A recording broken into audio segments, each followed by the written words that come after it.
சரவண பவ. உருவாய் அருவாய் உளதாய் இளதாய் மறுவாய் மலராய் மணியாய் ஒளியாய் கருவாய் உயிராய் கதியாய் விதியாய் குருவாய் வருவாய் அருள்வாய் குகனே. நண்பர்கள் அனைவருக்கும் வணக்கம். நான் ஆர்கே சுரலட்சுமி பேசுகிறேன். இந்த பதிவு தை மாதம் நடைபெறவிருக்கும் பொதுவான பலன்களை ராசி பலனாக காணவிருக்கிறோம். தை மாதம் என்பது உத்தராயண காலம் ஆரம்பம் அப்படின்னு சொல்லியிருக்கிறோம். ஏன்னா தமிழ் வருடங்களில் 2 காலங்கள் இருக்குது, உத்தராயணம் தட்சிணாயணம்னு. மகரத்திலிருந்து மிதுனம் வரை உள்ள 6 மாதங்கள் உத்தராயண காலம்னும், கடகத்திலிருந்து தனுசு வரைக்கும் உள்ள மாதங்களை தட்சிணாயன காலம் அப்படின்னு சொல்லுவோம். இந்த உத்தராயண காலம் தேவர்களின் பகல் பொழுது. இதில் நிறைய சுபகாரியங்களை செய்யலாம். தை பிறந்தால் வழி பறக்கும். என்ன பண்ணுவாங்க, விவசாயம்லாம் நல்ல விதையெல்லாம் நம்மளுக்கு விதைத்து நம்மளுக்கு இந்த காலகட்டம் நிறைய சூரிய பகவானுக்கு, ஏன்னா உழைப்புக்கு அவர் தானே விவசாயம் செழிக்கிறதுக்கு. விவசாயிகள் செழித்தாதான் நம்மளும் செழிப்பாக வாழ முடியும். அந்த மாதிரி உழவுக்கு வந்தனம் செய்வோம் அப்படின்னு சொல்லுவோம். உழவுக்கும் தொழிலுக்கும் வந்தனை செய்வோம். உழவு சிறக்குது, விவசாயம் சிறந்தால் நாட்டில் எல்லாமே செழிக்கும். இந்த மாதம் தான் நம்மளுக்கு தைப்பூசம், அதே போல் தை அமாவாசை ரொம்ப விசேஷமான நாட்கள். இந்த 2 வழிபாடு எப்படி பண்ணலான்றதையும் பார்க்கலாம். ஏன்னா 3 அமாவாசையில் ஆடி அமாவாசை, தை அமாவாசை, மகாலய அமாவாசை. மாதம் நம்ம அமாவாசை முன்னோர்கள் நீத்தார் கடமையை செய்யல, முன்னோர்களை வழங்கினாலும் இந்த நாட்களில் வழங்குவது நம்மளுக்கு அதிகப்படியான நன்மையை தரும் அப்படின்னு இருக்காங்க. இந்த மாதம் கோள்களின் கோச்சார நிலையை பார்த்துட்டு மற்ற அனைத்து பலன்களையும் மேஷம் முதல் மீனம் வரை எளிமையான பலன்களையும் நம்ம பரிகாரம் சொல்கிறத விட வழிபாடு, இந்த பிரார்த்தனைகளை எப்படி பண்ணலாம் என்பதை அருமையாக காணலாம். இந்த மாதம் காணப்படும் கிரகநிலைகள்னு பார்த்திங்கன்னா, மேஷத்தில் குரு பகவான் வக்ர நிலையில், கடகத்தில் செவ்வாய் அவரும் வக்ர நிலையில் இருக்கிறாரு. நம்ம கன்னியில் கேது பகவான், தனுசில் புதன் பகவான், மகரத்தில் சூரியன் பகவான், கும்பத்தில் சனி சுக்கிரன், நமக்கு மீனத்தில் ராகு பகவான். இந்த மாதம் புதன் தை 11ஆம் தேதி அவர் மகரத்துக்கு போவார். அவரே 29ஆம் தேதி நமக்கு கும்பத்திற்கு போயிடுவார். சுக்கிரன் தை 15ஆம் தேதி மீனத்திற்கு சென்று உச்சமடைகிறார். இந்த மாதம் தை 22 குரு வக்ர நிவர்த்தி அடைகிறார். சந்திரன் இந்த மாதம் பார்த்திங்கன்னா நம்மளுக்கு கடகத்தில் உதயமாகிறாரு. இந்த கோள்களின் கோச்சார நிலையால் 12 ராசிகளுக்கும் நடைபெறவிருக்கும் சாதகமான நம்மளுக்கு பலன்களையும், இல்லை எப்படி ஒரு சில ராசிகள் கவனமாக இருக்கணும் இல்லையா, அவங்களாம் எப்படி கவனமாக இருக்கணும் என்பதையும் பதிவுகளில் தெளிவாக காணலாம். அன்பர்கள் அனைவருக்கும் இனிய தை திருநாள், பொங்கல் பண்டிகை திருநாள் நல்வாழ்த்துக்கள். நம்ம இந்த மாதம் 14, 15, 16 3 தினங்களும் பொங்கல் பண்டிகை கொண்டாடுவோம். 13ஆம் தேதி போகி பண்டிகை. போகி பண்டிகை நம்ம தேவையில்லாத பொருட்களை எரிக்கிறது கிடையாது. நம்மக்கிட்ட இருக்கிற எல்லா விதமான எதிர்மறை எண்ணங்களையும் நம்ம இது பண்ணிடணும். எல்லாருக்கிட்டேயும் அன்பு, அதே போல் நன்றி உணர்வோடு இருக்கும்போது நம்ம நல்ல நன்மைகளை நம்ம சந்திச்சுக்கலாம், எப்பேற்பட்ட ஒரு இக்கட்டான சூழல் இருந்தாலும். பொங்கல் பண்டிகை 14/1/2025 செவ்வாய்க்கிழமை அன்று வருது. அன்றைய தினம் பொங்கல் வைக்க சிறப்பான நேரம் என்னம்மா அப்படின்னு கேட்டிங்கன்னா, காலையில் 8லிருந்து 9 மணிக்கு சுக்கிர ஓரையில் வைத்து வழிபடுவது ரொம்ப சிறப்பு. சூரிய பகவானை அன்று குடும்பத்தோடு வழிபடணும். எப்போவும் சூரியன் தான் நம்மளுடைய கூட்டு குடும்பமாக இருக்கிறதுக்கு சூரியன் ரொம்ப முக்கியம். அப்படி கும்பிடும்போது தான் சூரியனுடைய அருள் முழுமையாக கிடைக்கும் அப்படின்னு சொல்லலாம். அன்றைய தினம் நம்ம குலதெய்வ வழிபாடு, முன்னோர்கள்கிட்டலாம் நிறைய ஆசீர்வாதம் வாங்கிக்கணும். யார்கிட்டையுமே அன்றைக்கி ஏதாவது மன வருத்தம் ஏதாவது இருக்குது செய்யுதுன்னா கூட அதையெல்லாம் தூக்கி போட்டுட்டு நீங்கள் போய் ஒரு சாரி இதெல்லாம் கேட்டு நீங்கள் சேர்ந்து நீங்கள் அவங்களோட அவங்களுடைய பிளெஸ்ஸிங்ஸை வாங்கிக்கோங்க. மாட்டுப்பொங்கல் மறுநாள் வரக்கூடிய 15/1/2025 புதன்கிழமை மாட்டுப்பொங்கல். அன்று காமதேனு வழிபாடு பண்ணுவாங்க. பசுமாட்டுக்கு அலங்கரித்து அவங்களுக்கு பொங்கல் வைத்து வழிபடுவாங்க. அன்றைய தினம் பசுக்களுக்கு நம்ம என்ன தீவனம் ஏதாவது வாங்கி கொடுக்க முடியுதா தாராளமாக வாங்கி தரலாம். கோசாலைகளுக்கு இயன்ற உதவிகளை செய்யலாம் அப்படின்னு சொல்லியாச்சு. இதெல்லாம் சிறப்பாக ஃபாலோ பண்ணிக்கோங்க. இந்த பண்டிகை நாட்களில் ஏழை எளியவருக்கு வறியவருக்கு நம்மளால் இயன்ற தான தர்மங்களை தாராளமாக செய்யுங்க. அவ்வளவும் நம்ம கர்மாவை வெகு விரைவாக குறைத்துடும் அப்படின்னு சொல்லலாம்.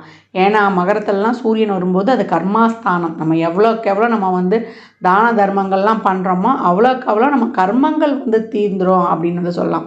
எப்பயே நான் சொல்லியிருப்பேன், அந்த அன்னதானம்லாம் பண்ணும்பொழுது ஒரு எலுமிச்சங்காய் ஊறுகாவோட ஒரு வாட்டர் பாட்டில் தண்ணியோட மேலே ஒரு சில்லறை பணத்தோடு கொடுங்க, ரொம்ப சிறப்பாக இருக்கும். அதுக்கப்புறம் ஒரு விஷயம், இந்த மாட்டுப் பொங்கல் வருது இல்லையா, நம்மளுக்கு 15/1/2025 அன்றைய தினம் பெண்களாக இருந்தால் சகோதரருடைய நலனுக்கு வந்து நீங்கள் இறைவனோட வந்து அன்றைக்கு பிரார்த்தனை செய்துக்கலாம். சகோதரர் வீட்டுக்கு வரவழைச்சி ஒரு விருந்து கொடுக்கலாம். அதே போல் சகோதரர்களும் இப்போ பெண்களுக்கு, வீட்டில் பிறந்த பெண்களுக்கு பொங்கல் சீர் பரிசாக வழங்குங்க. நீங்கள் எவ்வளோ வந்து நீங்கள் வந்து ஒரு ஒரு ரொம்ப ஒரு எளிய நிலையில் இருந்தால் கூட உங்களால் முடிஞ்ச ஒரு 100 ரூபா கொடுங்க. அதெல்லாம் வந்து பெண்கள் என்னதான் அவங்க புகுந்த வீட்டில் வசதியாக இருந்தாலும் கூட அந்த தாய் வீட்டு சீதனமாக அவங்களுக்கு கிடைக்கிற ஒரு 10 ரூபா கூட ரொம்ப சந்தோஷமாக இருக்கும். எப்பவும் உடன்பிறப்புகளை நம்ம சந்தோஷமாக வச்சுக்கும் போது, உடன்பிறப்புகள் நம்மளுக்காக வந்து இறைவனுடன் அவங்க வந்து பிரார்த்தனை செய்து நம்மளுக்கு வழிபடும் பொழுதும் நம்ம நிறைய பலன்களை பெற்றுக்கொள்ளலாம். ஏன்னா மனைவியும் சரி, அதே போல் நம்மளுக்கு தாய் தகப்பனும் சரி, உடன் பிறந்தவங்களும் சரி, இந்த பிறவியில் வந்து நம்ம இறைவன் கொடுத்தது, அடுத்த பிறவிலாம் எப்படி நமக்கு தெரியாது. அதனால் எந்த காலத்துலேயுமே உறவுகளை பேணி காப்பது ரொம்ப சிறப்பு. உறவுகளை எந்த அளவுக்கு வந்து நம்ம பேணி காக்கிறோமோ அந்த அளவுக்கு நம்மளுக்கு தொழிலும் சிறக்கும், நம்மளுக்கு வந்து உடல் ஆரோக்கியமும் ரொம்ப சிறப்பாக இருக்கும். ஏன்னா காலச்சக்கரத்தின் 4ஆம் இடமே அதான். அங்கேருந்து நேராக சந்திரன் 10 தான் பார்ப்பார். என்றைக்குமே நம்மளுக்கு என்ன தான் பணம் சம்பாதிச்சாலும் நம்ம ஒரு வாழ்க்கைக்கு தேவையானது, நான் நிறைய பதிவுகளை இப்போ தான் சொல்லிட்டு வரேன். ஃபஸ்ட்டு ரிலேஷன்ஷிப்பு, அதுக்கப்புறம் வந்து அந்த ரிலேஷன்ஷிப் நல்லா இருந்தால் உடல் ஆரோக்கியமும் ரிலேஷன்ஷிப்பும் நல்லா இருந்தால் நம்ம நல்லா ஏர்னிங்ஸ் பண்ண போகிறோம். அதனால் பொருளாதாரத்தை மட்டுமே நோக்கி ஓடாமல் முதல்ல ரிலேஷன்ஷிப்புக்கு முக்கியத்துவம் கொடுங்க. இந்த மாதிரி தான் ஒரு நல்ல நாட்கள்லாம் வரும்போது நம்ம என்ன தான் அவங்க மேலே ஒரு கோபம் தளலாம் இருந்தோம்னா அதெல்லாம் மறந்துடுங்க. உங்கள் மேலே தப்பே இல்லைனா கூட நீங்கள் போய் அவங்ககிட்ட சாரி கேட்டு ஒன்று சேருங்க. நல்லா இந்த பொங்கல் பண்டிகையை அனைவரும் வந்து சிறப்பாக கொண்டாடுவதற்கு என் மனமார்ந்த வாழ்த்துக்களை தெரிவித்துக் கொள்கிறேன். ரிஷபராசி ரிஷப லக்னத்திற்கான பலன்களை காணவிருக்கிறோம். இந்த தை மாதம் எப்படிப்பட்ட சிறப்பான பலன்களை அடையவிருக்கிறாங்க அப்படின்னு பார்க்கும்போது ரொம்ப அருமையான மாதம் ரிஷபராசிக்கு அப்படின்னு சொல்லலாம். ஏன்னா இருக்கிற ராசியிலேயே உங்களுடைய ராசி அதிபதி 11ஆம் இடத்துல உச்சமாகி ராகுவுடன் இணைகிறார். அப்போ எப்படி இருக்கும்? எதிர்பாராத மிகப்பெரிய தொழில் வளர்ச்சியையும் பொருளாதார வளர்ச்சியையும் காணக்கூடியவர்கள். இதுவரைக்கும் போட்ட முயற்சிக்கு பலனே இல்லை, வாய்ப்புகள் இல்லை அப்படின்லாம் கஷ்டப்பட்டவங்களுக்கு இப்பொழுது உங்களுடைய வீடு தேடி வாய்ப்புகளும் உங்களுடைய முயற்சிகள் அனைத்தும் வெற்றியாவதும் மிக சிறப்பாக இருக்கும் அப்படின்னு வந்து சொல்லலாம். தொழில், பிஸ்னஸ், வேலை, இல்லை ஒரு சுயதொழில் பண்ணுறோம் இப்படிலாம் இருக்கிறவங்களுக்கெல்லாம் மிகப்பெரிய ஒரு முன்னேற்றம், ஒரு ஸ்டார்ட் அப்படின்னு வந்து சொல்லலாம். ஒரு என்டர்பிரனராக ஆகணும், நாங்கள் வந்து ஒரு தொழில் முனைவோராக ஆகணும், ஒரு வந்து ஸ்டார்ட் பண்ண போகிறோம் அப்படின்னாலும், பெண்கள் ஒரு சாதாரணமாக வீட்டில் எதனா ஒரு சின்னதாக ஆரம்பித்தா கூட அதுவும் மிக பெருசாகிடும். இல்லை ஒரு உற்பத்தி சார்ந்த துறையில் இருக்கிறோம் அப்படின்றவங்களுக்கெல்லாம் அவங்களுடைய பொருட்கள்லாம் உலகிலாவே சந்தையில் மிகப்பெரிய உச்சத்தை காணக்கூடிய அளவுக்கு இருக்கும். நல்ல என்ன சொல்கிறது, குளோபல் டிரான்சாக்ஷன்லாம் ரொம்ப நல்லா இருக்கும். அந்த அளவுக்கு உங்களுடைய தொழில் விருத்தி ரொம்ப அசாத்திய வளர்ச்சியை பெறும் அப்படின்னு வந்து சொல்லலாம். நல்ல திறமை இருந்து நல்ல வந்து ஒரு ஈடுபாடு இருந்துலாம் வெற்றி வாய்ப்பு இல்லை அப்படின்னு கவலைப்பட்டவங்களுக்குலாம் இப்போ ரொம்ப அருமையான காலகட்டம் அப்படின்னு வந்து சொல்லியாச்சு. ரிஷபராசிக்கு இந்த காலகட்டம் வந்து மாணவர்களுக்கு நல்ல கல்வி, நல்ல வெளியூர் கல்வி, உங்களுடைய எதிர்காலத்தை சிறப்பாக வந்து ஃபிக்ஸ் பண்ணி கொள்வீங்க. உங்களுடைய முயற்சிகளை வந்து கொஞ்சம் கூட போடுங்க. ஏன்னா செவ்வாய் வந்து நம்மளுக்கு 8 தேதிக்கு அப்புறம் வந்து நம்மளுக்கு 2ஆம் இடத்துக்கும் சென்றுடுவார். ஆரம்பத்தில் சந்திரனோட இருந்து உங்களுடைய எல்லா முயற்சிகளையும் அவர் வந்து சக்ஸஸ் ஆக்கி கொடுப்பாரு. உங்களுடைய செயல்பாடு எந்த மாதமும் இல்லாத அளவுக்கு இந்த மாதம் உங்களுடைய செயல்பாட்டில் ரொம்ப வேகம், விவேகம் எல்லாமே ரொம்ப அருமையாக இருக்கும். இயங்காமையே இருந்தவங்க கூட இப்போ சிறப்பாக இயங்குவீங்க அப்படின்னு வந்து சொல்லலாம். நல்ல தன வருவாய், இந்த தன வருவாயை வந்து நல்ல ஒரு சுப செலவுகளை செய்து கொள்வது, வீட்டிற்கு தேவையான அனைத்து விதமான பொருட்களையும் வாங்கிடுவது, பழசை கொடுத்து புதுசை மாற்றுறது, இதெல்லாம் ரொம்ப சிறப்பாகவே இருக்கும். பெண்மணிகளுக்கு நான் ஏற்கனவே சொன்ன மாதிரி தான் இந்த வருடம் வந்து உங்களுக்கான வருடம். நல்லா வந்து ஒரு தொழில் செய்கிறது, தொழிலாகட்டும், நீ இல்லை ஏதாவது ஒரு கலைத்துறையில் இருக்கிறீங்க அப்படின்னாலும் உங்களுக்காக ஒரு சாதனைகள்லாம் செய்வது, நல்ல ஒரு அச்சீவ் பண்ணுவது, ஒரு சாதனையாளர் விருது, அந்த அச்சீவ்மெண்ட்ஸு, அதற்கான ஒரு அங்கீகாரம், இதெல்லாம் இந்த காலகட்டம் கிடைக்கும் அப்படின்னு வந்து சொல்லலாம். கலைத்துறையில் இருப்பவங்க புதிய ஒப்பந்தம், சினிஃபீல்டில் அவங்களுக்கான அவார்டு, இந்த குடியரசு தின விழாவும் வரப்போகுது. அதில் வந்து நல்ல ஒரு சிறந்த நடிகைக்கான விருது, சின்னத்திரை, பெரிய திரை, இந்த விருதுகள் வழங்குலாம் உங்களுடைய பேர் இருக்கும் அப்படின்னு வந்து சொல்லலாம். எதிர்பார்த்தே இருக்க மாட்டீங்க, அந்த மாதிரி ஒரு இறைவனுடைய பிளெஸ்ஸிங்ஸ்லாம் கிடைக்கிறது, பெரிய பூம் உங்களுடைய வாழ்க்கையில் ஏற்படுவது நல்லாயிருக்கும். குழந்தை பாக்கியம், தொழில், திருமணம், வேலை வாய்ப்புன்னு அனைத்துமே ரொம்ப சிறப்பு. வழக்காக நம்மளோட வழக்குகளுக்கு ஒரு தீர்வு, தாய் தந்தையுடன் ஒரு நல்ல இணக்கம், இதெல்லாம் ரொம்ப அருமையாகவே இருக்குது. இந்த காலகட்டம் வந்து என்னென்ன நீங்கள் செய்யணுமோ அதற்கெல்லாம் ஒரு ஸ்டார்ட் அப் பண்ணிக்கோங்க. பூர்வீக சொத்துல இருக்கிற பிரச்சனைகள் நீங்குவது, உங்கள் பங்காளிங்களே உங்களை கூப்பிட்டு சொத்துக்களை கொடுப்பது, என்ன தொழிலை கொஞ்சம் நேரங்காலம் பார்க்காம உழைக்க வேண்டியது இருக்கும், அலைச்சல் திருச்சல் இருக்க வேண்டியது இருக்கும், கொஞ்சம் வாய் வார்த்தை இதெல்லாம் வந்து ஒரு மாதம் 10 தேதிக்கு மேலே உங்களுக்கு ஸ்டார்ட் ஆகிடும். 10 தேதி வரைக்கும் முயற்சி போடுறீங்க, 15 தேதிக்கு மேலே அப்படியே ஸ்டெப் பை ஸ்டெப்பாக உங்களுக்கு அப்படியே நடக்க ஆரம்பிச்சிடும். என்ன ஒரு வாய் வார்த்தையில் கொஞ்சம் கவனம். தேன் தடவைய வார்த்தைகளை பேசுவோம். தேன் எப்படிமா தடவுறது? தேன் தடவுற வார்த்தை வந்து தேன் தடவ முடியாது. நம்ம வள்ளுவர் தாத்தா சொன்னது தான், இனிய உளவாக இன்னாத கூறல் கனி இருப்ப காய்க்க வந்தற்று. நல்ல வார்த்தைகளை பேசு. எதுக்கு தேவையில்லாத ஒரு இது முயற்சிகள்லாம் விரையம். ஆனால் கவலையே படாதீங்க, அந்த விரயம் வந்து உங்களுக்கான சேமிப்பாக மாறும். எவ்வளோக்கு எவ்வளோ முயற்சி போடுறீங்களோ அவ்வளோக்கு எவ்வளோ ஒரு சிறப்பான தொழில், எந்த தொழிலில் இருக்கக்கூடிய பிரச்சனைகளும் நீங்கிடும். உழைப்பை நோக்கி நீங்கள் ரொம்ப சிறப்பாக வந்து இது பண்ணுவீங்க. இது வரைக்கும் தாய் வழி தந்தை வழி உறவுகளோட இந்த பிரச்சனைகள்லாம் நீங்கும். எல்லா பிரச்சனைகளுக்கும் ஒரு சிறந்த சொல்யூஷன்லாம் கிடைக்கப்பெறும். குருவும் வந்து இப்போ வக்ர நிவர்த்தி ஆகிடுவார். எல்லாமே அருமையான பலன்கள். உங்களுடைய பூர்வ புண்ணியத்திலிருந்து சமுதாயத்தில் ஒரு நல்ல பேர் புகழ் அங்கீகாரம் கிடைப்பதிலிருந்து பாக்கியம் இது வரைக்கும் தடைப்பட்டிருந்தது, புத்திர பாக்கியமா இல்லை திருமண பாக்கியமா இல்லை பொருளாதார முன்னேற்றமா என்பதெல்லாம் ரொம்ப சிறப்பாகவே இருக்கும். ரிஷபம் நம்ம ஏற்கனவே சொன்ன மாதிரி தான், வெற்றியின் பாதையில் அடியெடுத்து கம்பீரமாக நடந்து வந்து கொண்டிருக்கிறது. இனிமேல் வந்து உங்களுக்கு போகிற வழியெல்லாம் ரெட் கார்பெட் அப்படின்னு வந்து சொல்லலாம். ரொம்ப அருமையான மாதம். இந்த மாதம் நீங்கள் வழிபட வேண்டிய தெய்வம் என்னன்னு கேட்டிங்கன்னா முருகனுடைய வழிபாடு. முருகனுடைய வழிபாடு செய்ய செய்ய உங்களுக்கு வள்ளி தெய்வயானையுடன் இருக்க தம்பதி சமேதராக இருக்கக்கூடிய முருகனை வழிபடும் பொழுது இது வரைக்கும் இருந்த திருமண தடைகள் நீங்கிறது, சுபகாரிய தடைகள் நீங்கிறது, இதையெல்லாம் நீக்கி உங்கள் வாழ்க்கையில் வந்து மிக சிறப்பான முன்னேற்றத்தை கொடுக்கும். மனை வழி சொத்துக்கள் இல்லை உங்கள் பூர்வீகத்தில் நீங்கள் எதிர்பார்க்காத நேரத்தில் அந்த மாதிரி திடீர் சொத்து இல்லை வராத பணம் வர்றது, இதெல்லாம் ரொம்ப மிராக்கிளாக இருக்கும். வழிபாடெலாம் செஞ்சு பாருங்கள். நிறைய வந்து தான தர்மம் பண்ணுங்கள். ஏற்கனவே வந்து தை மாதம்னு சொல்லியிருக்கிறோம். இதில் வரக்கூடிய அமாவாசை நம்ம தைப்பூசம் வழிபாடெலாம் சேர்ந்து உங்களுடைய வாழ்வை வந்து வளமாக்கி கொள்ளுங்கள். இந்த பலன்கள்லாம் கோள்களின் கோச்சார நகர் வைத்து சொல்லப்பட்டிருக்கு. உங்கள் சுயஜாதகத்தில் அது பொருளாதாரத்துக்காக ஆக்டிவேஷனாக இருக்குது அந்த கிரகங்கள், இல்லை திருமணம் குழந்தை பாக்கியம் போன்ற உயிர் ஸ்தானங்களுக்காக இருக்கா அப்படின்ற நம்ம ரிலேஷன்ஷிப்புக்கா பொருளாதாரத்துக்கா அப்படின்றதெல்லாம் உங்களுடைய சுயஜாதகத்தை ஆய்வு செய்வதன் மூலம் மட்டும் நாம் தெல்ல தெளிவாக அறிந்து கொள்ள முடியும். ரிஷபராசி லக்னக்கார அன்பர்களுக்கு என் மனமார்ந்த வாழ்த்துக்களை தெரிவித்துக் கொள்கிறேன். இந்த காலகட்டம் ரிஷபராசி அன்பர்கள் குலதெய்வம் கோயிலுக்கெல்லாம் போய் ஒரு வேண்டுதெல்லாம் வச்சுட்டு வந்துட்டிங்கன்னா, இது வரைக்கும் காரியங்கள்லாம் தடைப்பட்டிருக்கு அப்படின்னா அந்த காரியங்கள்லாம் ரொம்ப சிறப்பாக நடந்துடும்.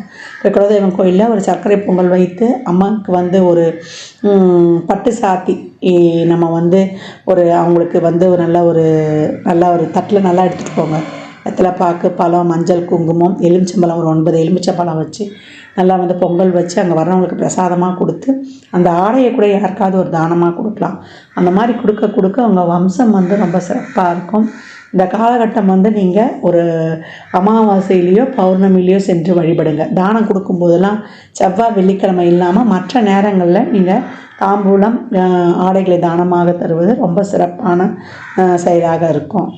ரிஷப ராசியில் இந்த காலகட்டம் யூக வணிகம், ரேஸ், லாட்ரி, சீட்டாட்டம், கேம்பிளிங், கேசினோ போன்ற அதிர்ஷ்டம் சார்ந்த தொழில்களில் ஈடுபட்டாலும் சரி, இல்லை அறிவு சார்ந்த தொழில், இந்த கம்யூனிகேஷன், கம்ப்யூட்டர், மார்க்கெட்டிங், அதே போல் ட்ராவல்ஸு, அதே போல் நம்ம ஒரு கமிஷன் பேஸ் பிஸ்னஸ்ஸு, இதெல்லாமே இந்த காலகட்டம் வந்து ரொம்ப அந்த அதிர்ஷ்டம் சார்ந்த துறை. ஒரு சிலர்லாம் வந்து இந்த ஷேர் மார்க்கெட்லாம் இருக்கும் இல்லையா, அதெல்லாம் அந்த முதலீடுகள்லாம் போகிறதெல்லாம் இப்போ நல்லா வந்து ஒரு லாங் டைம் இன்வெஸ்ட்மெண்ட்டாக போகிறவங்களுக்குலாம் நல்ல ஒரு பெனிஃபிட்ஸ் கிடைக்கும். இதில் வந்து உங்கள் ஜாதகத்தில் இன்னும் இந்த 5ஆம் பாவம்லாம் எப்படி இருக்குது, இப்போ பொதுவாக நம்ம சொல்லிடுறோம் அந்த 5ஆம் பாவம்லாம் பொருளாதாரமாக இருக்கான்றதெல்லாம் பார்த்து நம்மளுக்கு வந்து அந்த தசாபதியும் நல்லா ஒரு இது பண்ணி கொடுக்கும்பொழுது நல்ல சிறப்பான பலன்களை உங்களுடைய தசாபதியும் சுக்கிரனுடைய அமைப்பும் இன்னும் சிறப்பாக இருக்கிற பட்சத்தில், கோச்சாரத்தில் சுக்கிரனும் வந்து உச்சமாக இருக்கிற பட்சத்தில் இந்த மாதிரி அதிர்ஷ்டம் சார்ந்த துறையில் இருக்கிறவங்களுக்குலாம் ஒரு மிகப்பெரிய வந்து ஒரு பொருளாதார வெற்றியை காணக்கூடிய நிலையும் உருவாகும் அப்படின்னு வந்து சொல்லலாம். இந்த காலகட்டம் ரிஷபராசி அன்பர்கள் குலதெய்வம் கோயிலுக்கெலாம் போய் ஒரு வேண்டுதல்லாம் வச்சுட்டு வந்துட்டிங்கன்னா, இது வரைக்கும் காரியங்கள்லாம் தடைப்பட்டிருக்கு அப்படின்னா அந்த காரியங்கள்லாம் ரொம்ப சிறப்பாக நடந்துடும். இப்போ குலதெய்வம் கோயிலில் ஒரு சர்க்கரை பொங்கல் வைத்து அம்மாவுக்கு வந்து ஒரு பட்டு சாத்தி நம்ம வந்து அவங்களுக்கு வந்து நல்ல ஒரு தட்டில் நல்லா எடுத்துகிட்டு போங்க. வெத்தலைப்பாக்கு, பழம், மஞ்சள், குங்குமம், எலுமிச்சம்பழம் ஒரு 9 எலுமிச்சம்பழம் வச்சு நல்லா வந்து பொங்கல் வச்சு அங்கே வர்றவங்களுக்கு பிரசாதமாக கொடுத்து அந்த ஆடையை கூட யாருக்காவது ஒரு தானமாக கொடுக்கலாம். அந்த மாதிரி கொடுக்க அவங்க வம்சம் வந்து ரொம்ப சிறப்பாக இருக்கும்.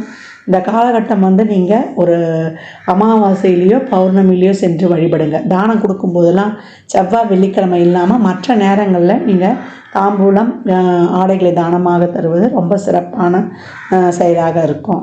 மாதம் வந்து வழிபட வேண்டிய 3 எளிய வழிபாடுகள் என்னென்னு கேட்டிங்கன்னா, தை அமாவாசை, ரத சப்தமி, நம்மளுக்கு வந்து தைப்பூசம். இந்த 3 வழிபாடுகளையும் எளிமையாக பின்பற்றி வரக்கூடிய நாட்களில் வந்து சிறப்பான பலன்களை பெற்றுடலாம். தை அமாவாசை எப்போ வருதுன்னா, தை 16 29/1/2025 புதன்கிழமை அன்று தை அமாவாசை அன்றைக்கு நீத்தார் கடமை, பித்ருக்களுக்கான தர்ப்பண காரியம், புண்ணிய நதிகளில் இல்லை நீர்நிலைகளுக்கு அருகில் வந்து அந்த தர்ப்பணங்களை வந்து தாராளமாக கொடுத்துருங்க. ஒரு சில வீட்டில் எள்ளிருந்து தண்ணீரை இறைப்பாங்க, இல்லை வசதி இருந்ததுன்னா ஐயரை கூப்பிட்டு வச்சு கூட செய்யலாம். அவங்கவுங்க சௌகரியத்தை பொறுத்து. அதை தாண்டி நம்ம என்ன பண்ண போகிறோம்னா படையலிட்டு வழிபடுவோம். காலையில் நம்மளுக்கு நீத்தார் கடமைக்கான இந்த படையலிட்ட வழிபாடெல்லாம் செய்து முடித்த பிறகு குடும்பத்தோடு வழிபடுங்க. தந்தை இல்லாதவர்கள் முக்கியமாக செய்யணும், தாய் இல்லாதவர்களும் தாராளமாக செய்யலாம். அதே போல் மாமனார் இல்லாதவங்களாம் பட்னியாக இருந்துலாம் இருக்காதீங்க. நீங்கள் வயிற்றுக்கு சாப்பிட்டுட்டு அதுக்கப்புறம் உங்கள் வேலைகளை பாருங்கள். யார் வந்து அந்த அமாவாசை விரதம் கடைப்பிடிக்கிறாங்களோ அவங்க மட்டும்தான் சாப்பிடாமல் இருக்கணும். அதற்கப்புறம் அன்று மாலை வந்து குலதெய்வ வழிபாடு ரொம்ப சிறப்பு. குலதெய்வ ஆலயத்துக்கு செல்லுங்கள். எவ்வளோக்கு எவ்வளோ வெற்றிக்கனியான எலுமிச்சம்பழத்தை உதிரியாக வாங்கி கொடுக்குறீங்களோ அவ்வளோக்கு எவ்வளோ உங்கள் வருமானமும் சமூகத்தில் பேர் புகழ் அங்கீகாரம் உங்களுக்கான ஒரு நிலையான ஒரு தொழில் எல்லாமே கிடைச்சிரும் அப்படின்னு வந்து சொல்லலாம். அதை தாண்டி நம்மளுக்கு வந்து ரத சப்தமி தை 22/4/2025 என்று வருது. அது சூரியனுக்கே உரிய ஒரு சிறப்பான நாள். அன்றைய தினம் வந்து நம்ம நவகிரகத்தில் இருந்த சூரியனை வந்து சிகப்பு மண் கொண்டு அர்ச்சனை செய்வது, சிகப்பு வஸ்திரம் சாத்துவது, கோதுமையிலான பண்டங்களை கொடுப்பது, இதெல்லாம் வந்து ரொம்ப சிறப்பாக இருக்கும். அன்றைய தினம் சூரியனுக்கு நீர் வார்த்தல். ஏன்னா நம்ம சூரிய பகவானை அன்று மனதார பிரார்த்தனை செய்யும்பொழுது ஆத்மகாரகன் ஆன்மகாரகன் அவரை வழிபடும்போது நம்ம எழுந்து நிற்கணும், தெம்பாக இருக்கணும். உடலில் இருக்கக்கூடிய முழு இயக்கத்துக்கும் அவர் தான் சொந்தக்காரர், எலும்புக்கும் சொந்தக்காரர் அப்படின்னு சொன்னால் ஆள் மனதுக்கும் நம்ம அனைத்து விதத்திலையும் சிறப்பாக இருக்கிறதுக்கும் காலச்சக்கரத்தின் 5ஆம் இடம் பூர்வ புண்ணியஸ்தானம் சிறப்பாக இருக்கணும் அப்படின்னும் போது குடும்பத்தோடு வழிபடுங்க. சூரிய பகவானை எப்பயும் தினந்தோறும் வழிபடும்பொழுது அவர் எங்களுக்கு 8க்குரியவர், 6க்குரியவர், 12க்குரியவர் அதையெல்லாம் பார்க்காதீங்க. தாராளமாக வழிபடுங்க அன்றைய ரத சப்தமி நாளில் அப்படின்னு சொல்லியாச்சு. அதற்கப்புறம் நம்மளுக்கு தை 29/11/2025 செவ்வாய்க்கிழமை அன்னைக்கு நம்மளுக்கு வந்து தைப்பூசம் வருது. அன்றைய தினம் வந்து முருகனுடைய வழிபாடு ரொம்ப சிறப்பாக செய்யணும். முருகனை வழிபட நம்மளுக்கு சிறப்பான தொழில் முன்னேற்றத்திலிருந்து நம்ம வாழ்க்கையில் எல்லா விதமான தொழில், திருமணம், வேலைவாய்ப்பு, ஒரு வண்டி, வாகன, யோக வசதி அனைத்தையும் பெற்றுக்கொள்ளலாம். இந்த தைப்பூசம் காலச்சக்கரத்தின் 4ஆம் இடத்துக்கு அந்த நட்சத்திரம். அப்போ எப்படி வந்து நம்ம சிறப்பாக நம்ம வாழ்நாளில் வாழணும், நம்மளுடைய மனம் நம்ம சந்தோஷமாக இருக்கிறோமா, வண்டி வாகனம், சொத்து சுகம் எதுவாக இருந்தாலும் நம்ம மனதளவில் சந்தோஷமாக இருக்கிறோமான்ற இடத்தையும் குறிக்கக்கூடியது தான். அன்றைய தினம் முருகனை வழிபடுவது, ஆலயங்களுக்கு அபிஷேகத்திற்கு வாங்கி கொடுப்பது, பன்னீர், அதே போல் சந்தனம், விபூதி இதெல்லாம் வாங்கி கொடுங்க. நம்மளுக்கு வந்து பன்னீர்லாம் வாங்கி கொடுக்கும்பொழுது, பன்னீர் இளநீர்லாம் வாங்கி கொடுக்கும்போது நம்ம கோபம், நம்மளுடைய இதெல்லாம் வந்து அந்த ஆங்காரம்லாம் கொஞ்சம் குறைஞ்சிரும். நமக்கு அப்படியே ஒரு சாந்தமாக ஆகிடுவோம் நம்ம.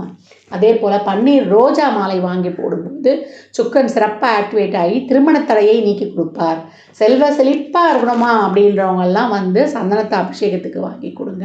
ரொம்ப முடியலம்மா, உடம்பு வந்து நீண்ட நாளாக ஒரு பிணியில் கஷ்டப்படுறேன் அப்படின்னா, நோயினா 2 நாளில் வந்துட்டு போகிறது, பிணினா நீண்ட நாளாக ஒரு தொந்தரவு, ஒரு உடல் உபாதையால் கஷ்டப்படுறது, அவங்களாம் விபூதி அபிஷேகத்துக்கு வாங்கி கொடுத்து அந்த விபூதியை உடம்பு ஃபுல்லாக தடவிட்டு வரும்போது, இல்லை அதை ஒரு சிட்டிகை போட்டு நம்ம தண்ணியில் குடிக்கும்போது நம்மளுக்கு ரொம்ப உடல் வந்து ஆரோக்கியமாக ரொம்ப சிறப்பாக ஆகும். அதனால் இந்த எளிமையான வழிபாடுகளை பின்பற்றி உங்கள் வாழ்வை வளமாக்கி கொள்ளுங்கள்.